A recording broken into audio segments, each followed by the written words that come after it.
All right. Hello, everyone, and I'm so sorry that I startled at least 4 of you doing that. Welcome to our panel, Not Everything is Content, How to Create Content Online Without Losing Yourself to Your Online Persona. My name is Alex Smith. I'm the DM of the Actual Play podcast Quid Pro Roll, which was a podcast that was a very serious story about dragons before my players happened, and everything I've learned about wrestling has been against my will and on this podcast. With me today, starting from the end, are some other people who also do those things. That's true. So my name is Dennis Robinson, otherwise known as the world's most okayest DM. I am the Dungeon Master of the podcast Botched, a D&D podcast, which is an improv comedy show draped in the loose skin of Dungeons and Dragons with a little sprinkling of drinking as well. I also write a graphic novel series called Lycan Solomon's Odyssey. I'm Ian Boley. I am a co-host of the Joint Geeks of Staff podcast, where we look at national security issues through a science fiction lens. If that interests you, look us up.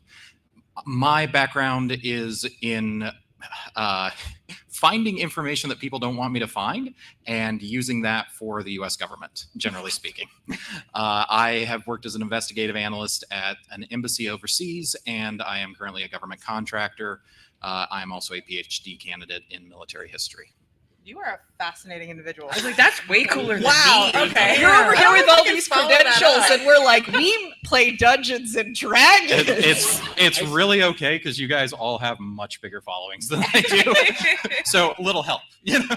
But you were laughing earlier when we were talking about mother's maiden names because you already know all that, don't you? One of the things I'm going to talk about is how you don't need someone's mother's maiden name to find them. Oh, great. So some of this is Stay like, tuned. what are you, a cop? Hey, Jess. Anyway. Oh, Hi. guys, not everything is content, okay? Hi, I'm Jess. I go by Stress in a Box online. I have a following of over 2 million across multiple platforms. I'm also a fantasy indie author. So if you like fantasy books, Mercy's Light by Jess L.M. Anderson. And yeah, you want to go with credentials? I have a master's in cinematic post-production, if anybody cares. Wait, that's a marketable skill. That is a marketable skill, Why so are that's you why here? I'm sharing it. I do marketing full-time as my job. So is being a narc for the feds, my dude. Oh, got him. I'm not a narc. People put this information out there. I can't help that. I just want to edit movies. He wants to look people up and figure out where they live. Hi, everybody. My name's Kate. It's getting late in the day, folks. Off to a good start. Not our Oh first my panel. god, it's 8 p.m. somewhere. R.I.P. Jimmy Buffett. My name's Kate Osborne. I go by Katieosaurus on all corners of the social medias, where I am a full-time content creator. I talk a lot about neurodivergency and disability in particular. I'm a certified sex educator with a special interest in how neurodivergency impacts sex and intimacy. I also have 2 master's degrees in Shakespeare. Not that anyone cares, but I guess we're doing credentials. And I'm also one half of the podcast Katie and Eric's Infinite Quest, an ADHD adventure, which is hosted by... And I'm Eric. No, my name is Eric. Hi, I go by Hey Good on the internet. I dropped out of community college 3 times. Never completed a semester, so those are my credentials. Solid. Nice. Okay, all right. Sorry, that takes commitment. It does. So it was obviously harder than just finishing the semester. It wasn't. I just slept. Where the hell was I? My name is Hey Good on the internet. I'm the co-host of Infinite Quest, where we talk about adult life with ADHD and also do whatever we want because it's our podcast. I've been a full-time content creator for about 3 years. My main platform is TikTok. So if you're like, that guy looks cool, he looks like he's got good content, TikTok. That was the worst plug. You're crushing it. I'm crushing this. You're doing great. And also, I just wanted to apologize if you found out that Jimmy Buffett died from my partner's little joke. Yeah, I actually did. I didn't know Really? that. Yeah, I did not. Oh, yeah. it was all Yeah, over the it was news like- yesterday. I figured everybody Bold heard. of you to assume I paid That's attention fine. to Yeah, that. I To broke, the news I broke while the we're news to here. my mom on the phone this morning, and she almost started crying. It was really traumatic. Yeah, there's a lot of very upset grown-ups. I guess Yeah. he's having a cheeseburger in paradise now. A lot of my Yes. coworkers are actually very upset by Jimmy Buffett's death. Yeah, poor Jimmy Buffett. So anyway, Yeah, they're content. feds, though. Anyway, Saying. So the question that I'm going to start kicking off is because we all have just announced like what content creation we do and like what our experience is with that More or less. after a fashion. So the first thing I'm actually going to jump right into is, when is the first time that you ever felt as a content creator that the you on the internet or the you that is in your content was outpacing you as a person? That's a great question. That's a Yeah. fantastic question. By outpacing, do you mean like what I think I'm expected to be, or what I think like Hey Dude is expected to be? However Is- however you want to take that, honestly. I mean, my first thought was when did it feel like it was bigger than you had the capacity to manage? Oh yeah, I think probably about 2 months after I started my Discord, so about a year in. I wasn't full time yet, and I am literally clinically bad at corresponding on like multiple things. And it quickly became like, as the people started coming in, it's like, oh my gosh, there's all these people here. And then all of a sudden, my job was not just like making videos on the internet; it was also like putting out fires between two people that I don't know, who are apparently just like going at it in the sharing pictures of your dog section or whatever. And I was like, oh my gosh, is this part of this job? Like, ugh, thank God for mods. But yeah, when that started happening, and then when I started like going to make content, of video or an episode of the podcast or something, and I started realizing I was trying really hard to like play that character of Hey Good, when it's like, no, Hey Good is just the parts of me that I decide to show people. It's not, it's not me complete, but it's also not like a character, And so when I started catching myself thinking that way, yeah, that was a scary moment. Yeah, it was about a year in. I can go. I'm also on TikTok. It's my biggest platform that I'm on. And when I first got on there, I was growing a following pretty steadily. But at the beginning of the pandemic, I was one of those influencers that went super viral, like right at the beginning of lockdown. Yep. And I remember when that happened. I was living with my sister at the time, and I felt like I had to sit there and respond to every single comment. And my sister finally came and took my phone and was like, "You need to go to bed," because I was up for like 24 hours straight. And that was like the first time I realized, like, maybe this is a little much. And as that went on, and I became well known for content that I wasn't even very passionate about, I did start realizing I was playing more to what was going to get likes and views rather than actually being my genuine self. And that went on for at least a good year. And I was basically online, I was smiling, happy all the time. And behind the scenes, I was like miserable with the content I was making. I was hating every second of it. I can go. Yeah, go for it. So for me, it took a slightly different turn. I am probably the least qualified person on my podcast. We've got like an F-15E backseater who has, tens of thousands of flight hours and a doctorate and is a colonel, like all of this stuff. We've got the director of the Naval Academy Museum. We have a bunch of, my wife's a diplomat, for God's sake. Like, we have a ton of very qualified national security professionals. And as one of my buddies put it to me, you're just this PhD candidate who likes science fiction.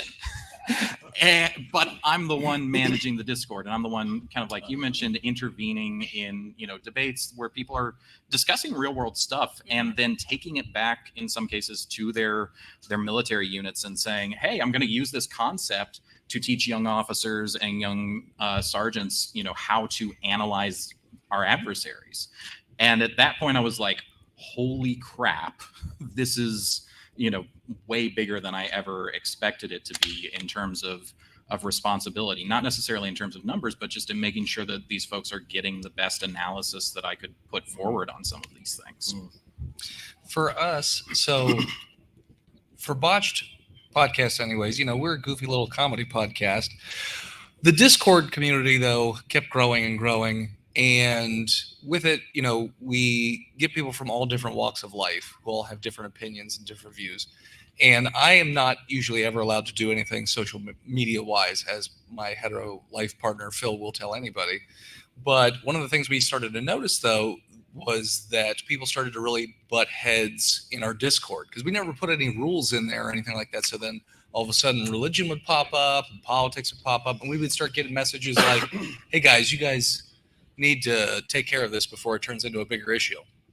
So then we actually started working with we put in place some of our fans to be moderators, and then some of us are a little bit more active in there as well. So we moderate it that way. So now it's sort of almost like this self-contained monster where I pop in every now and then. Most of what I share is more personal, I guess, as opposed to, and we'll get into it later, I'm sure, but like each of my different content that I make, they get a different side of my personality. One's lighter, one's darker, but so I would say we figured out about halfway through our process that the Discord, putting that many people into a small place from all of those different backgrounds can lead to some pretty gnarly interactions if you don't put plans in place. Yeah, no, when you said that you had no rules on your Discord, I was like, oh my Same. god. Yeah, same. we never I was thought the about same it. way. Excuse me, what? It was just a moment of horror. So you actually gave me a really good springboard. So talking about how each of the sides of the content creation that you do sort of gets a different side of your personality. Let me figure out the best way to phrase this. What do you feel about the perceived obligation of genuine? Thank you, for Clinton. your input. Thank you for your input, Cortana. You are not part of this podcast. But yeah. Can we swat that guy? Like, so what is all of your take on this idea that when you are a content creator, that your viewership is owed a part of who you are, like your genuine persona, the person that you are, like the personal aspects of your life? What do you feel, not just about like the idea that your listenership is owed that, but at what point do you feel like the scales tip from this is the kind of person that I'm showing and I am giving them too much? Do you want me to start with that one? I would Go like, for because it. then we can go down a line and then it feels like a typewriter. So, Cool. so as I said, the two different forms of content that I put out I interact with those fans in two very different ways. So the Botch podcast, the content that I used to share, because with all of it, I just share myself. And I don't feel like I'm obligated to do that or anything like that, but I want to share certain aspects, and there are certain things that I obviously keep closer to the vest. For Botched, for instance, Charles knows this, I would make these little fun videos called Botched Love, where I would recount all my horrible, horrible dating stories from across the years, and everyone thought they were, well, made up, until Phil had to be like, no, these actually happened. I witnessed this. So that's the kind of content that they got. Yes, those stories could be painful, but I would twist them into a more comedic or lighter tone because that particular audience I associate with, comedy and whatnot. The books, that's not comedy, as anybody who reads them will find out. They're pretty dark.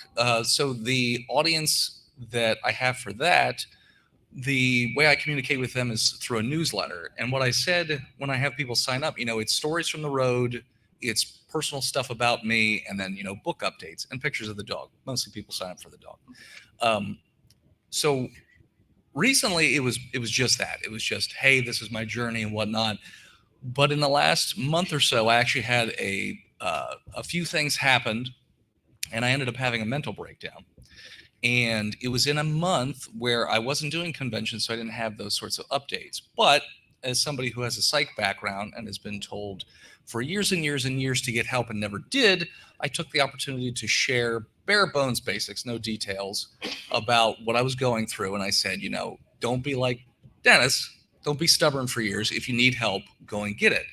And it was funny because I ended up having like 10 subscribers leave that week and the next week. But I got an outpouring of support, and people were like, hey, keep us updated on your mental health journey. And every week there's a little blurb, and it just says, hey, if this helps even one person get over being stubborn, or say, oh, I don't need help or anything like that. Even if it helps one person, I feel like it's worth it.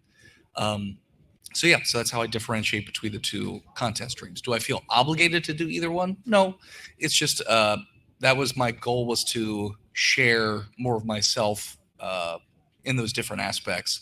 So that's what I do. Everything else I keep close to the vest. So I'm fortunate and not in a way, because my content's constrained, right? I have a security clearance, and also I need to say none of this is my employer's opinions or anything like that. Just a kind of a boilerplate.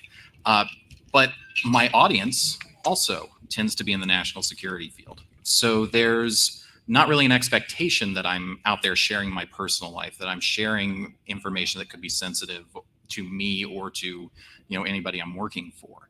And that's really nice. On the other hand, we all work in very stressful jobs on my podcast. Like I say, sitting in the backseat of an F-15 is, it wears on you, right? As my buddy will attest.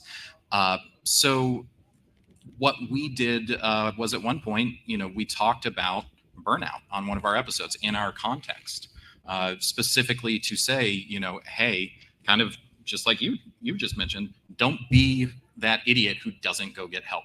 Right? People's lives are depending on you. You need to be making good decisions. You need to take leave. You need to do these things. And that was kind of the most personal episode for us in a lot of ways. But this is one area where I can honestly say, I don't feel any obligation to tell people very much about myself because they don't expect it right now. I've turned into like a crotchety old man, I'm gonna be honest. But I used to be like one of those people that like was always very open and honest and overshared almost with my followers. And I'm to the point now after I've been making content for TikTok and other platforms since 2019. I'm to the point where I'm like, I don't actually owe my followers anything. Like they don't. Yeah, I love them. I love my followers, and I wouldn't be where I am today without them. But I had to kind of realize I don't owe them anything, and what I want to keep private, I'm allowed to keep private. And that was a very big lesson that I've had to learn over the last year. And I will say that I am probably in my era of burnout and mental breakdowns right now. Literally right now, that is where I'm at. But I've taken a step back actually on a lot of my content. And I'm not, trying to upload a video every day or upload multiple videos every day like I used to. I just upload when I feel like it. Maybe it's once a week. Maybe it's a couple times a day. It really just depends. Because at the end of the day, I know that I'm a person and I am only capable of so much. I have a full-time job. I'm a writer and a content creator. And I had to learn I don't owe people any insight into my personal life. And I think that's important for people to realize. That's so hard to do. It is very hard to do. Especially that like during the pandemic of like, I'm going to upload 4 videos every day. It was so stressful. Oh, it seemed like the only way to keep traction was to constantly be uploading. Yep. And going back to a full-time job after doing it, like being a content creator full-time was really hard, but it was something I needed to do for myself and kind of have that stability. So I'm still definitely trying to get over the burnout and still definitely in my era of mental breakdowns. I was almost cried in a Panera a couple weeks ago. That's where we're at. But yeah. I mean, I heard they were not doing souffles anymore, and I also cried in a Panera. I heard that they're getting rid of the pumpkin muffins. What? And yeah, I'm a little. that was after the crying in a Panera that I learned that, but that definitely would have been crying in a Panera. Double down on the Panera crying. My favorite part about Panera is how they give you a chunk of bread with your sandwich, so you get to feel like a Dickensian streeter. So I have this is so loud.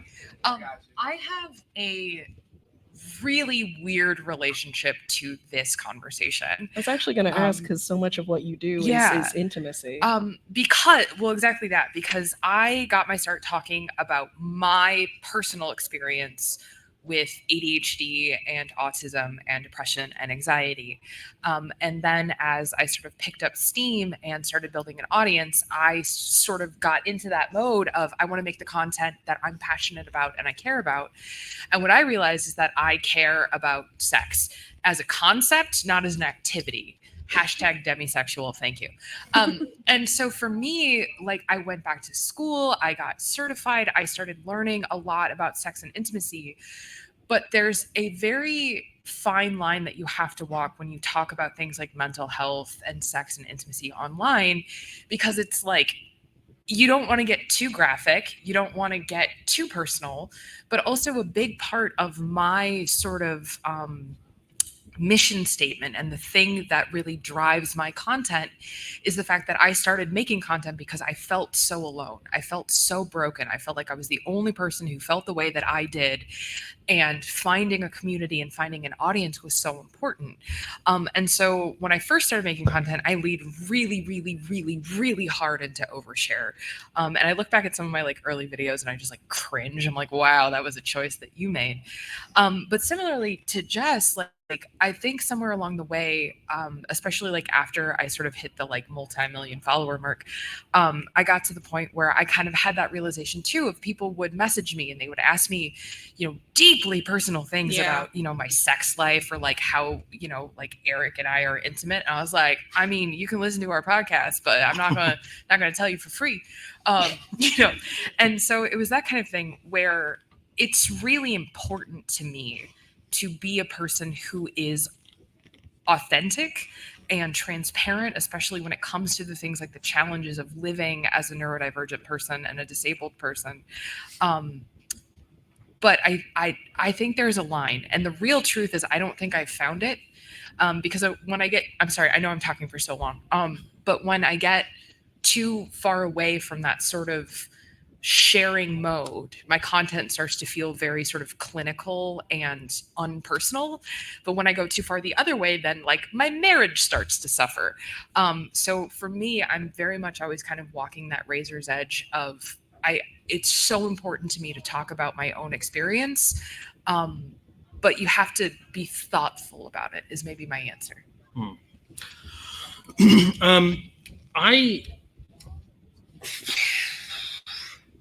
I think something that I didn't, before I started doing this like for a living, never occurred to me was when you're a person who is a public facing thing, like a content creator, the stuff that you make, your podcast, your videos and all that stuff, you show it to your audience. Hopefully they like it, but you're also showing that to everybody you've ever met, your entire extended family, everyone from high school, everybody at the job you're going to get 2 years from now.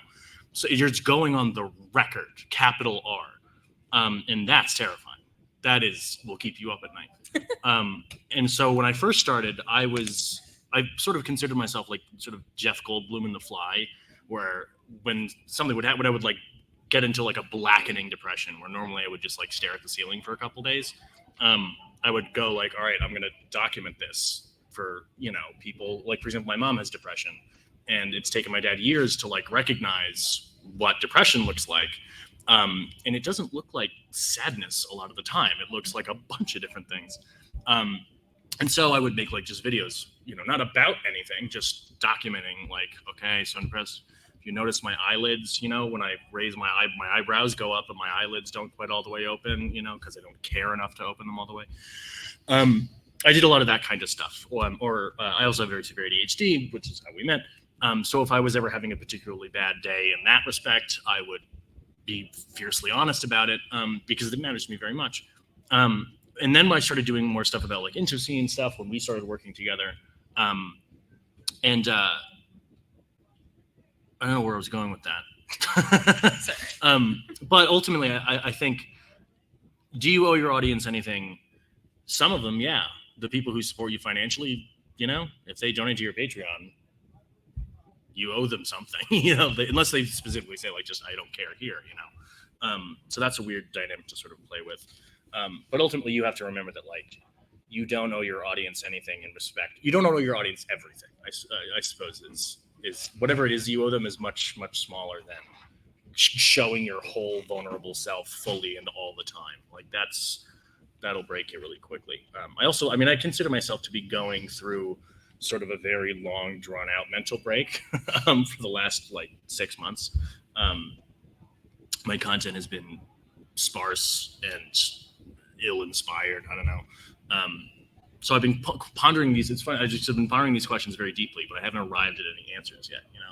But that's very valid. I mean, I think it's probably safe to say, especially given what some of y'all have said, is that we're all kind of constantly in this journey of figuring out what the hell we're supposed to do with this monolith that is not quite us but wears our face. So with that understanding and that sort of spirit of the eternal search for knowledge and betterment, what is the thing that you feel like you've learned about that keeping yourself separated from the monolith that wears your face, which is a thing I'm keeping because that sounds really ominous and cool. But what is the thing that you've learned that you hold really like tight now as like sort of a rule for yourself, or like an understanding that you have that you did not have when you started? I have an answer, but I don't want to cut in line. Do I we think have the line one? starts there. I'm still trying to process the question because I'm half asleep. So Valid, reasonable. Thank you for sharing your authentic self with me. You're welcome. You're welcome. I just forgot my answer, and that's a true story. I'm so excited. I was like, oh, I know what I want to Can say. you just repeat the Yeah, can you question? say Give the us an question extra again? second. So, what is the thing that you feel like you've learned Oh, I remember. to keep yourself, like who you actually are, and the person that is in the content you create? What is the thing that you've learned to keep those separate that you did not have when you started, but you kind of hold really dear now?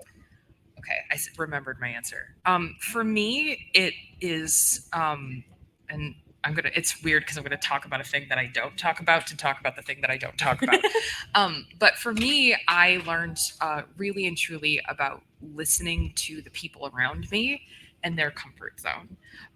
For me, I made a really bad mistake starting out where I was really interested in talking about relationships. I was really interested in talking about, sex and intimacy, but I would use my own life. And my husband kept being like, hey, please don't do that. Please don't do that on the internet. My parents watch my content, that kind of thing.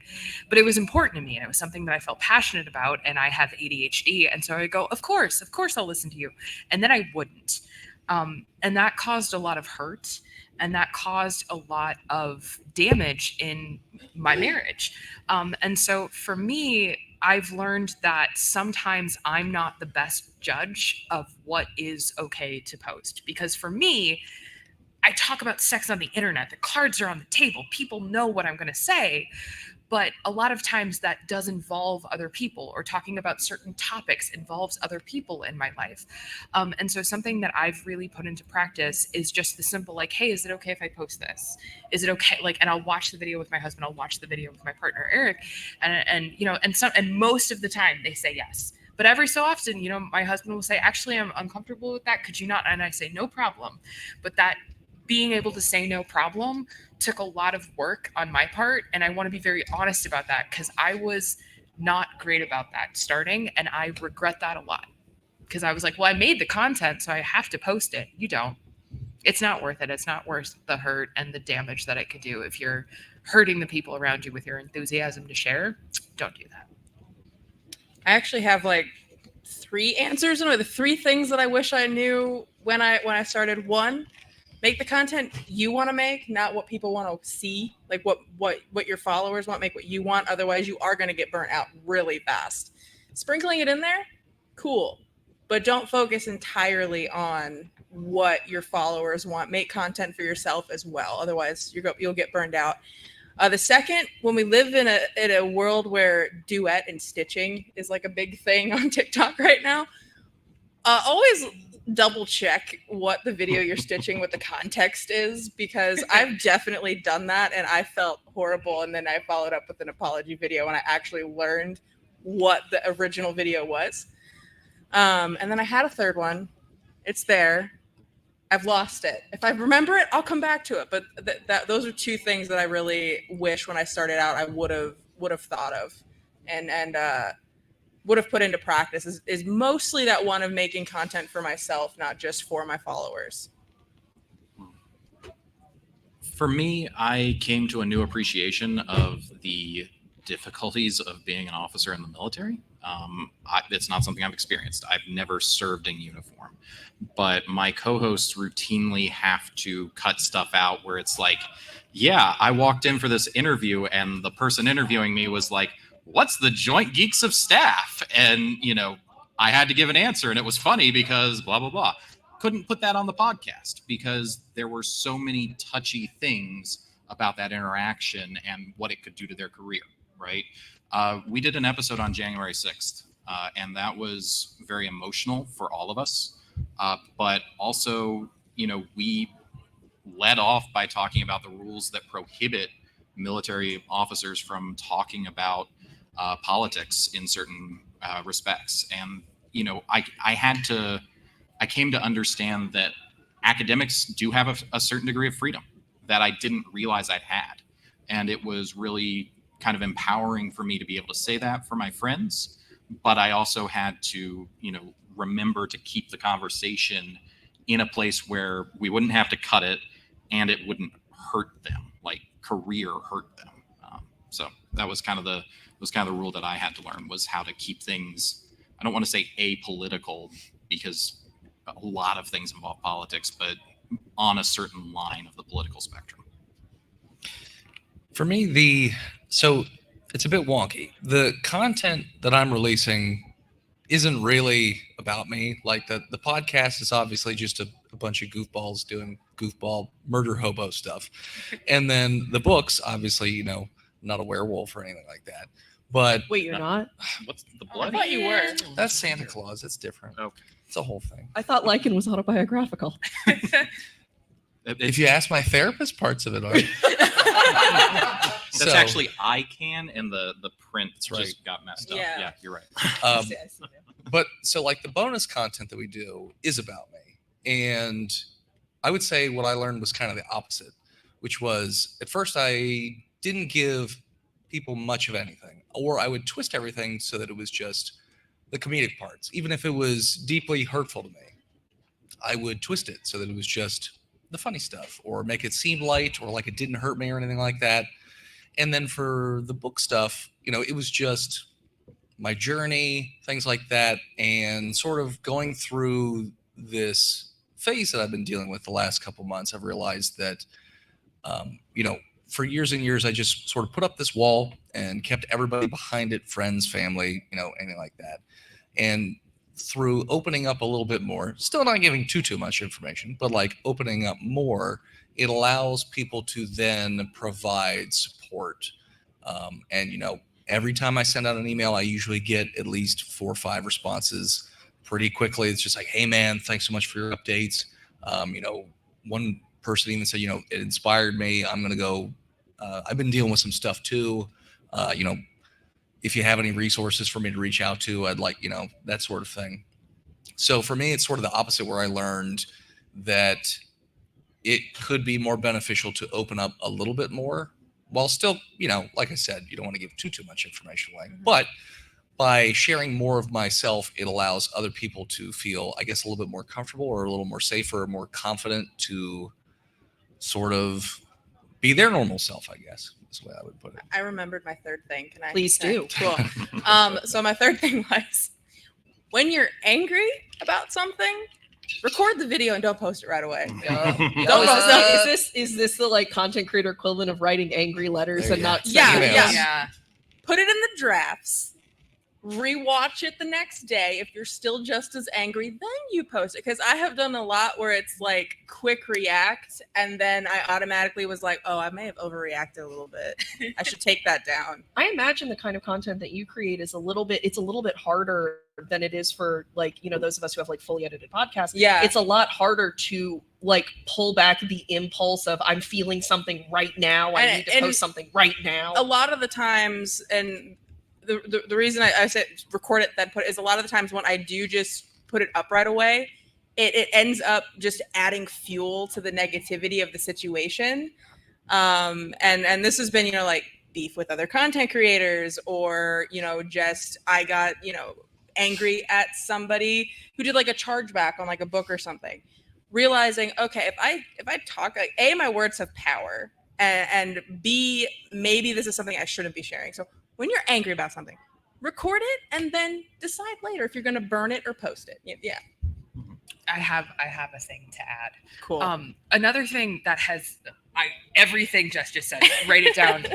Keep it. That is important. Keep it in your heart and in your drafts. But also, and in your drafts. I think something that gets really complicated, especially when you start having a larger following, is your words have power, and even when you are trying to help, like, impact is different than intent. And a story that I tell, and this is a real thing that happened to me, was I found this, it was like this cool makeup box. And I was like, this is a cool makeup box, because what happened was it was like a box and it had magnets, and you could like unpack it flat and then you could pick it back up and it would just become a box again. And so I made this video and I was like, ma'am, I love your makeup box, but what you have actually invented is an incredible dice box for D&D for people who travel a lot. And for whatever reason, Daddy Algorithm smiled upon me that day, and that video went crazy viral, like crazy viral. and I ruined that woman's life. She was a small Etsy seller who did not have the stock. She did not have the preparation. She didn't have the resources to like ship out the 250,000 orders that came in. And she wrote me an email, and she's very kind. And she was like, it's not that I'm not grateful. It's not that I don't appreciate what you did. I love that you love the project, but you need to understand that a lot of like small sellers, you got to check first. You got to check before you do something like that. And that was a lesson that really stuck with me, was that as content creators, we do have the power to like make or break other people in ways that we might never even know or feel or see. Similarly, there's like a Twitter account that's like, what do I wear to conventions? Like people will find the outfits that I wear and be like, here's where you can buy them. That's a weird thing. But now I have to think about the clothes that I wear to conventions. And am I wearing clothes from a problematic person? Or am I supporting small businesses and that kind of thing? And so, yeah, there's a lot of, like, I know it's not necessarily just about like creation, but being a creator often involves a lot of like secondary effort and secondary stress that comes with like, you got to think about a lot of things that you really don't have to when you're just like, you got your 12 followers and you're shit posting your dog. Like I am constantly terrified that I'm unintentionally going to say something that's going to upset somebody. Yes, all the absolutely. time. All the time. Like there's just one person who might get upset. I'm like, maybe I shouldn't post this. Oh, I have a summer home there. Yes. Yeah. Yeah. It is like a constant anxiety every single time I post a video. All the time. Every day. 24/7. Yeah. When I first started, well, accept offers as the person that you are, not the person that you hope to become. Like if somebody says, hey, can you do this or do you want to do that? And go like, I currently can't do that, but I could do that if for the next week I learn to do this or whatever, or if I get better at answering emails or whatever. You're going to screw yourself over real quick doing that. It's tempting. You want to say yes to everything, but and it's always, not always, but it's generally better to undersell things to yourself and to other people and then over deliver rather than the other way around. Because if you oversell a project and then you end up not being able to keep up with what you sold, also not good. So yeah. I noticed I sort of personified like my internet self as being far more competent than my actual self. You know, Don't we all? Yeah, that's everyone. I was like, oh, well, he's got all these followers and stuff. Certainly he can do. Oh, wait, that's me. Oh, God, that's the same person. So yeah, really work on your limitations, like get better at answering emails and stuff, but understand that, you know, you're still a person who has those traits that you'll be dealing with. So yeah, undersell and accept things as you are rather than, you know, prospecting who you could become. So I'm going to ask this question. The mic is now open for questions. If any of you have a question, please line up at the mic and we will jump onto that in just whenever that happen. Ah, perfect. Yes, now I'm following. But before that, I want to ask really quick. For you guys who, you know, we talk so much about dividing who you are and, you know, what you do with your content creation. Have any of you all ever, and there's not a correct answer here, but have any of you all found that through your content creation, like people who started out being fans have become like actual personal friends? And if so, what is the threshold there? Aside from just being like an enthusiastic fan?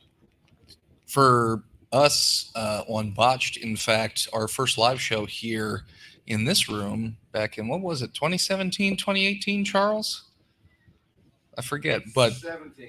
So if you look at the picture, sitting in the front row was a woman named Shannon Tucker, who is now one of my best friends. I wouldn't have been able to do the book series without her. Because she's a crazy networking person who seems to know every human being in the entire comics industry. But he who is Steve, another person, was just somebody who happened upon our podcast and would get in our Discord, get chatty. And then our Discord at that time was smaller, so we would interact more. And he came out to DragonCon. We do a picnic over there in the other room every year where any of our fans that come out who are patrons, we make dinner for them, hang out, have drinks and whatnot. that's when it starts to get more of a bit like a friendly interaction, especially if we're meeting each other every year, or like, sometimes you start to send direct messages and things like that. But and then Steve eventually ended up joining the show last year, the year before that, I forget exactly when. But so for us, the threshold was just kind of understanding or knowing if they mesh well or not, like if it's an actual genuine connection or friendship and not just some sort of strange parasocial instance or something like that. I would say it just felt like a genuine, if you were going to meet somebody anywhere, not just on a show or anything like that, like you meet them at work or meet them in school or meet them at the library, anything like that. It's just what it felt like. So yes, we've had numerous instances where our fans ended up becoming slowly friendly over time, and then even sometimes turning into showmates or business partners or just best friends, that sort of thing. So again, my context is a little bit different than most folks here. Again, it's less personal, it's more professional. But there was a young gentleman who started following the podcast, and we do this thing from time to time called NavyCon, where we kind of get people together and they present, a 15-minute paper on whatever they think is interesting in national security and science fiction. And this kid presented what can charitably be described, I think, as a train wreck of a proposal, and he will admit to that.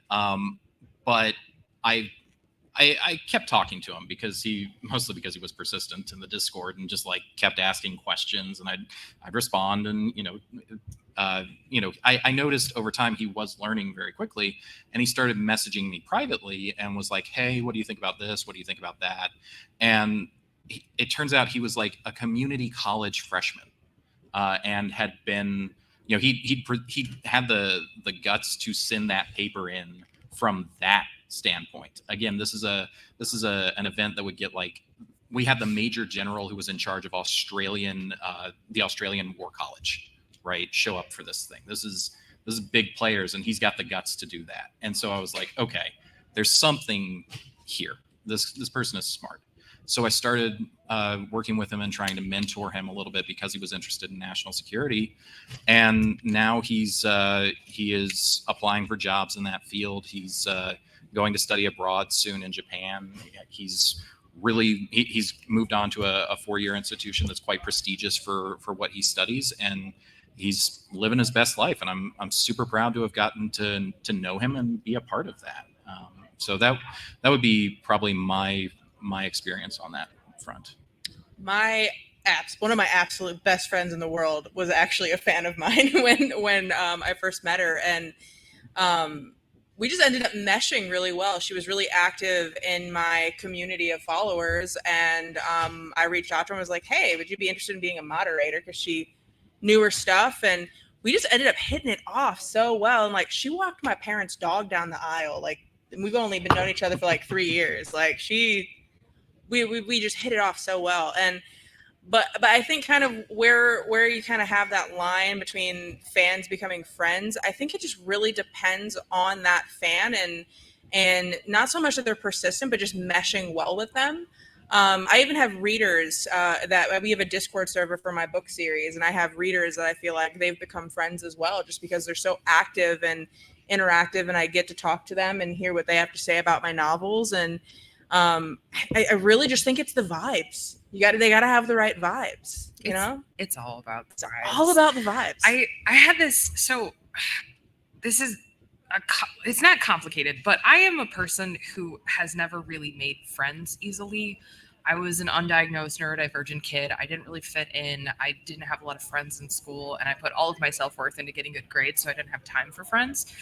And it was only really after I started making content, because I came from theater.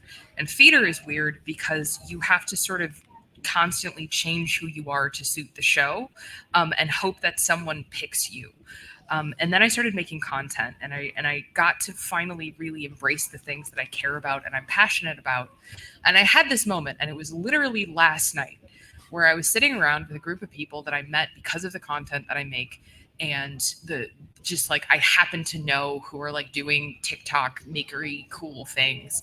And I was like, these are friends. Like, these are people that I've come to care about and know and respect, and I give a crap what they think. And that to me is why I think being a content creator can be so special, is because you find your people, you find your community, you find the people who like get the thing that you're doing. And like similarly, I have people from my Discord server who are really good friends now. Hi, Leah. You know, I have like my moderators have become incredibly good friends and like help me with my taxes, you know, like that kind of thing. Yeah, and so like content for me, like I think one of the reasons why I struggle with conversations like how do you separate, and it's because like I really found myself in my content, and through that I found a lot of really, really meaningful people in my life. I'm staring in the back. Yeah, you know who you are. Intently at someone. You know who you are. Yeah, I think I've always been sort of scared of like jumping that thing of like making friends with fans, because it sets a precedent. Like if we're in a place for a convention and somebody says, "Hey, do you want to get coffee or something?" Like sometimes we would love to. Like, yeah, you're great. We would love to get coffee. But then it's like they're like, "Oh yeah, I got coffee with Katie and Eric." Blah, blah, blah. And then at the next convention, there's like 5 people, and they're all like, "Hey, do you want to get coffee?" Which I want to be clear, hasn't happened. That's all in my head. But That's but not true. That happened. probably go to a lot of conventions. I don't know. You're scratching off the ask out for coffee like on their to-do list. And that being said, I mean, I think I certainly there, you know, a lot of members of the community that I like very, very much. I have a Minecraft server. Shout out to Questcraft. What up? And like some of the best, like most fun times I've had in the last like couple years has been like at night, you know, messing around with all the peeps, doing weird stuff.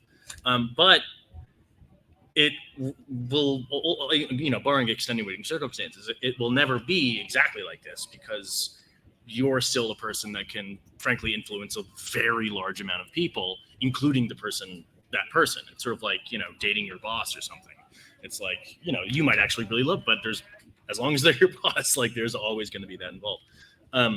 So I try to do it very delicately. I also sort of in the same vein of like accepting things as who you are rather than who you imagine yourself to one day become. I pay attention to the people who are physically with me. If you're not physically with me, I'm probably not thinking about you. Even if you text, that doesn't happen. You don't exist to me unless I'm physically with you, in which case it's like, hello, you know? And so making like lots of friends has never been my ideal, because I lose them. Because a lot of people's love language is like the memes and the things and the whatever. And I hate responding to messages all day. I can respond to the important ones, but if it's just like oh my God, like I hate it so much. So I avoid it at all costs. And so, so generally, if we're talking about fans here, they're all over the place. And so that would be the majority of that relationship. And so to engage in that sort of thing and be like, yes, let's be friends and just like do that would be a lie. I don't want to do that. I'm bad at that. And they will be disappointed if I said yes to that. So that's the end of my answer now. So thank you so much for being so patient about waiting for questions, but we are opening the field to that. Can I pull Elvis? No, this is perfect. Say This pull an is Elvis. Yeah, beautiful. pull an Elvis. Nice. I have 2 questions. So if someone does have a question after me, please cut me off. My first question though is, at a certain size of content creation, you reach a point where you're going to need like business managers, you're going to need editors, and who are sometimes dealing with privileged information, who might have your social security number, or might be dealing with like press dockets where there's spoilers for upcoming content and things like that. How do you vet someone? So, you know, there's people you trust to like moderate your Discord versus someone you trust to have very privileged information. How do you make that decision? Non-disclosure agreement. I was gonna go NDA. NDA. You find a professional. Yeah. Right. My and then you emotional pay support them. assistant over there, she's got an NDA. NDAs are really helpful, and it can be easy to be like, oh my gosh, I don't like, we're friends, we're buds, but they protect both of you. right? Yeah. You know, like it's one of those things where it's not rude, it's not weird, especially if they are dealing with sensitive information. Yeah, NDA. Yeah, and with the series of like a professional, don't get like a friend Yeah. of yours that can do it. Yeah. Like a professional who has a reputation that they're attempting to maintain. You know, I do with my books. I hire a lot of independent contractors, so audiobook narrator, artist, obviously my beautiful assistant over there, and I do it like job interviews. I interview them, and then when I vibe well with one and I feel like they can handle it, NDA. NDA. Yep. So my second question, and I think Ian might be able to help with this a lot. When you have a public persona online, it is very difficult these days to make separate accounts if you want to then also have some presence privately that is in no way connected to your social presence, to your social media persona. Yeah. How, in the days when you need a phone number and a secondary email address to sign up for anything, can you keep yourself truly private? Sure. So the first thing I'd like to say over the rabid noises of my fans out there They're very excited about about your answer. They're here for it. Security.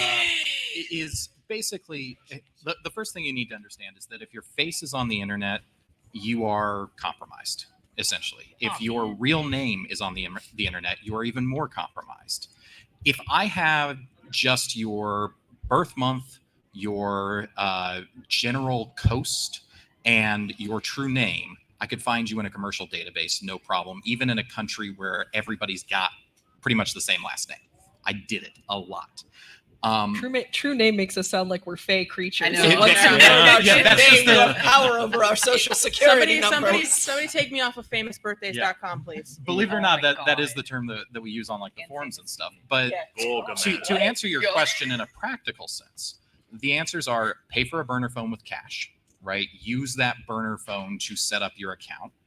Use some other name if your real name's already out there to set up the Facebook account or what have you, and then only give it out to people you trust to keep it private, and then lock down everything you possibly can.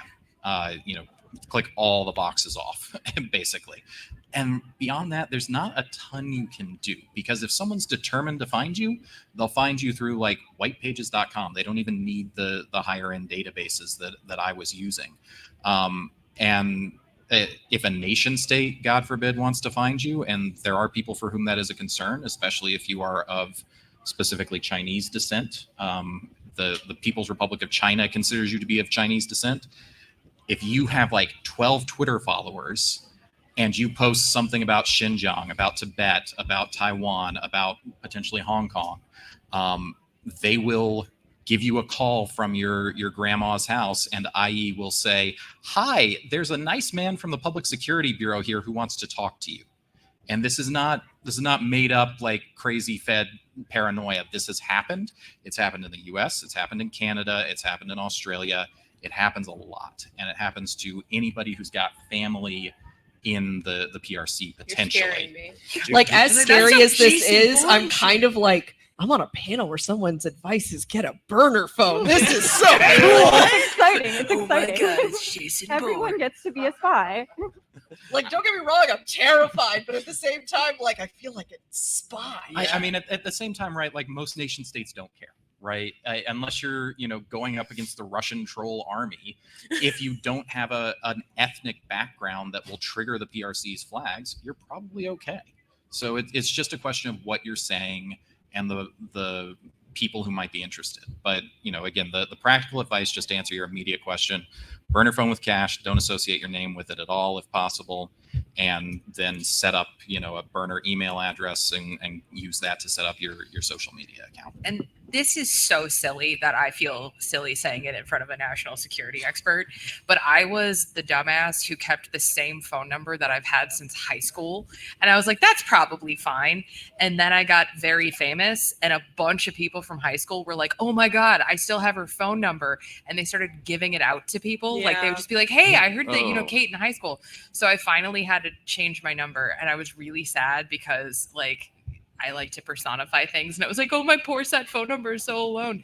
But you can change your number, and it's pretty easy to do. And yeah, I didn't do anything cool like buy a burner phone with cash, but I did finally get a number that I really only do give out to like people who I trust. And then everybody else kind of like lives in my phone, and if I need to reach out to them, I reach out to them first. But yeah, I know that's like basic. Yeah, I but feel like any answer I give is just gonna pale in comparison to that. But mine was yeah, I got a second phone number that's given out to anybody. Like somebody asks for my information here because they want to set up something out. They don't get my personal phone number. They get a different phone number.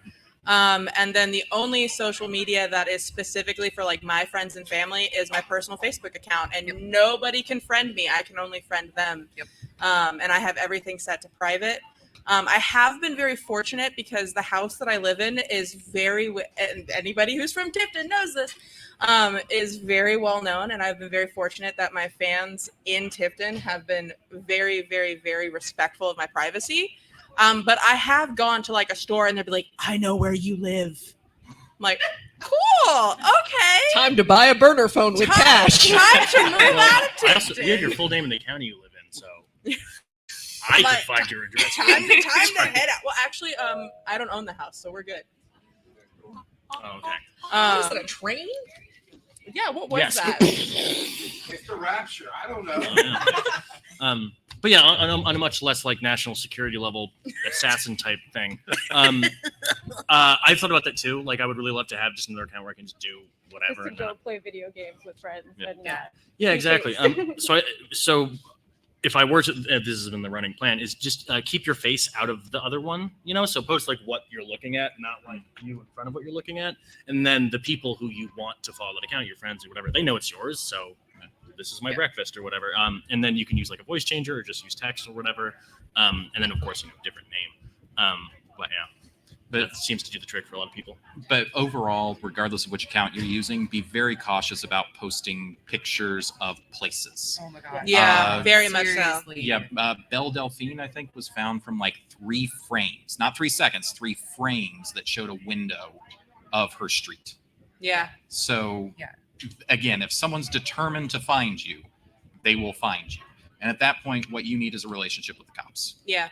And you can contact, most local police forces are aware enough of the problem to where you can say, hey, I'm a Twitch streamer, I'm doing whatever, I'm expecting, I said the wrong thing about the Imperium of Man last night, and I'm expecting to get swatted tonight. Okay? If you give them that information and ideally build up a relationship with them, go down to the police station, introduce yourself, say, hi, this is who I am, this is what I do. It will make your life 10 times easier. And trust me, you don't want to be anywhere near a flashbang when it goes off. And SWAT teams love to use flashbangs because they keep them and the people that they're arresting from getting killed. You're scaring me again. I still feel like a spy. No, we've moved back to the police work now. Like, it's okay. It's terrifying, but I've never been on a panel where it's like, all right, so let me tell you about flashbangs. What you're going to want to do is get a burner phone with it. Like, I got a panel with Jason Bourne. Amazing. I do believe that I think you were setting up for questions. Thank you so much. Thank you. Thank you. Great questions. I'll just do this. It's kind of more of a general question, but based off of kind of the theme of the panel, more in the other direction, what's something that's come from creating content that's become part of who you are really as a person that is either your favorite thing or least favorite thing? I have an answer for the least favorite thing. So yeah. I went viral in 2020 for a funny little animal called an axolotl. And that has haunted me. I do so much other stuff on the internet, and there's still people that come to me and go, are you the axolotl lady? Yep. And I have not posted an axolotl video in well over a year, and I'm still the axolotl lady. It's a running joke every time. All the time between me and my friends. But that is like the one thing I'm like, I just want to get away from it so badly. And it haunts my dreams. My thing is one time on one video, I was like, if you don't want to see this kind of content, grab a fruit snack on the way out. Oh, God. And now boy, do I like fruit snacks. Boy, do I like them so They much. Carry shields to conventions. Yeah, 'cause you I pelted. get handed on average 50 to 100 snacks and fruit snacks every day, and it's amazing because sometimes I'll just be walking and I'll hear Katie's stories, and then one hits me in the face. Oh my God. Because people are just chucking them at me as I'm like walking. I'm like, this is a weird job. Your blood sugar will never I dip. know. Now that you said that, I think I have seen your videos. Yeah. The fruit snack lady. There you go. We were There you doing go. Guild of Granddaughters yesterday, and there were fruit snacks to put on cupcakes as part of the event, and I was immediately like, Yeah. Did you put them in my bag? no, that was not me. Okay. I know why you would think I it got was me, back but and it I was was not like, okay. me. And also, I mean, seriously, I think my answer is the thing that I'm really proud of, is that I really wanted to talk about sex and intimacy because it was something that was really important to me. But I grew up in a very conservative family and a very sort of conservative religion to where like that was not something that you did. And so one of the things that I'm really proud of is I broke out of that. And I was like, you know what, this is important to me. This education is important. It matters to people. It helps people. And so now I kind of just talk about like sex and intimacy and I don't care. And that's cool, you know, because I just be like, yep, sorry, that's what I do. If you don't like it, don't watch the content. Yeah. I think not something that I think like I got from content, but something that I learned about myself. I think so ever since. So I do a lot of like crafting content, making stuff out of stuff that isn't meant to make that stuff, you know, because it's fun. And I've been doing that since I was like able to hold things. Like it's been a fundamental part of me. But I always felt that it was. I only did that. I only felt the urge to do that because I was too lame to actually take whatever that was and apply it to something that mattered, like a real thing. I always figured that whatever that makes me want to fiddle with stuff will eventually make it so that I'll be an amazing chef or an amazing something or other. But in that form, it's useless and dumb and stupid and or whatever. I'm trying not to swear. But as I started making content about it and people it started resonating with people and people started being like, dude, that's really cool. Like I have those things on my desk right now. And then I just made one. Like, that's cool. Or the best is like when a parent will be like, hey, like I spent all weekend doing this with my kids. That's like, oh my God, that's amazing. So that part of me, that like fiddly bitty part of me that likes to fiddle with stuff and make stuff, is now not like sort of a symptom of my dormantness. It's more sacred to me now. It's something that is worthy of my respect. And I think generally worthy, you know, if somebody, well, I think it's worthy of my respect. And yeah, I don't know. I think I learned that through content. So, I mean, my whole life when I was growing up, and Kate's heard the story like 6 times. It's okay. I've always wanted to have somebody give a single damn about the stuff that I created, because I'd always be the kid that just like sat in the corner and like, you know, made up characters and like drew monsters and was like, all right, in this world, this is how things work, and then this way. I was that kid forever. I have never not been that kid. So now that I do the content creation and we have a fan community, we have people who actually like care. We have people who are actually like, wait, no. So you said you had a sartorial history structure for the Boris Empire, and I'm like, boy, howdy do I. The fact that I have that, I've learned how deeply precious it is for me to create, because I have had the experience of somebody having it matter to them. We get fan art, we get, you know, fan fiction. One of our fans not too long ago got a tattoo, and I'm sitting here and I felt this validation that I never had when I was growing up, because I would always say, you know, one day someone's going to care. And now that I have that, it's a blessing and a curse, because on one thing, it is probably one of the most cherished things in my life. And on the other hand, I'm always scared that like in a second it can go away. Mm-hmm. Yeah, 100%. Yep. For me, I've got a favorite thing and a least favorite thing. My least favorite thing is it's actually really hard for me to watch sci-fi these days, just because like I have a hard time turning off the part of my brain that's like, oh, this would make an interesting podcast episode. Oh, really? Why are they doing it that way? What, you know, international relations theory does this fit into? What military history parallel is there? And it's tough. Because I do my job for work and then I come home and it's like, oh yeah, and your job's waiting for you on the TV. Yep.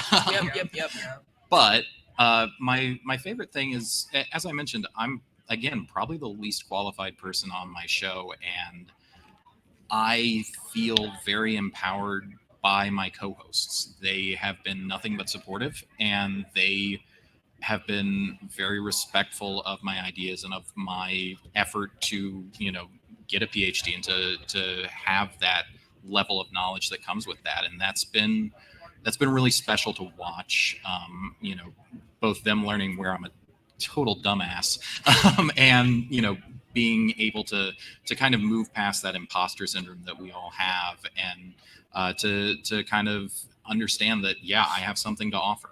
Just like you were saying, there are people out there who give a damn, right? Like I said at the start of the show, there's a guy in the Discord who was like, hey, what do we think would be good episodes of the podcast for junior intelligence lieutenants to learn about, to learn from. I'd like them to understand these concepts better so they can do their jobs better. And I'm going to use you guys' podcast as a teaching tool. And that's really, especially as somebody who's done a lot of teaching, that's a really cool thing to have happen. I'm going to keep mine short because we're over time.